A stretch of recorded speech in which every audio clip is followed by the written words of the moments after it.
anigii baaba isku arkayna nin ahay dhaqan gabdheed wallahi oo bilaa malihi iyagu waxay ii caynayaan waa dhilo waa sharmuuto waa loo cunaa dhidhidhid waxaas ay leeyihiin anigu waxba kama soo qaadayo bas maanta qof dumar sida dumarka taa u dhaqmi lahaa dumar ala soo kori lahaa waa ka gubanaa wallahi sida boqoliyoo kale ya intaa ku silaan ka dhaqaajiya because rag baa la soo koray rag baa la soo saaxiibay rag baa la socdaa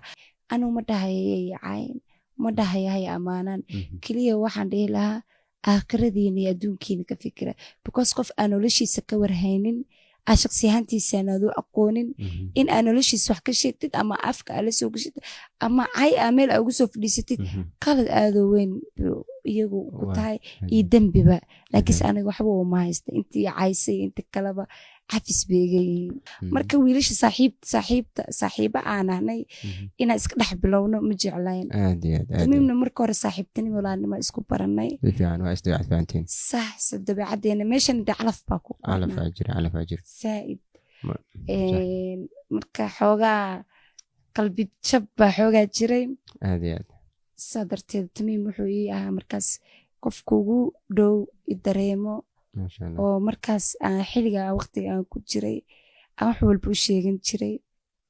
dabeecadeeda saaid buu u bartay waa isdhexgalnaan dabeecadiisa waa bartay dhaqankiisa waa bartay saaida uga helay naxariistiisa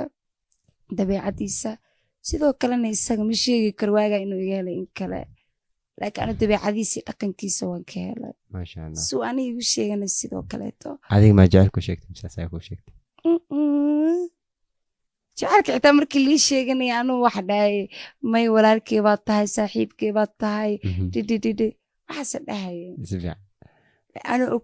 inuu wiil wanaagsan yahay inta wiil aan bartay wallaahi oo bilaatolaa qofka limintiisa oo loo qiraa ya inta wiil aan bartay dulqaad qofku gaaro wallaahi maan arkin maasha allah ya waayo social media maanta sida lay wadwado waa aragtaa adba markii guurka aan guursaday triibka hore aan Nairobi imaaday sida lay wadwaday nin raga nimanka qaybtood waxaas uma dulqaateen xaqiiq waay wallaahi uma dulqaateen maanta naagtada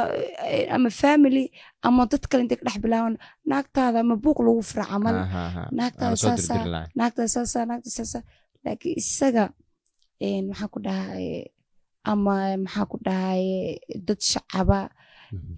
ama isaga shakhsiyaantiisa tii loo yimaado la igu diro marna may dhicin aniga wax walba jaceylka wax walba waxaa igala qaalisan qofkii in laygu diri karin dadnimadiisa inuu wanaagsan yahay oo dhinaciisa laga soo mari karin aniga isaga waxaa isku qabana mooye shakhsi kale inuu hadalkiisa iga qaadan intaas waxba la siisan karin intaa oga helayba oo maxaa ku dhahaye aan xiriirka uga aqbalayba waa intaas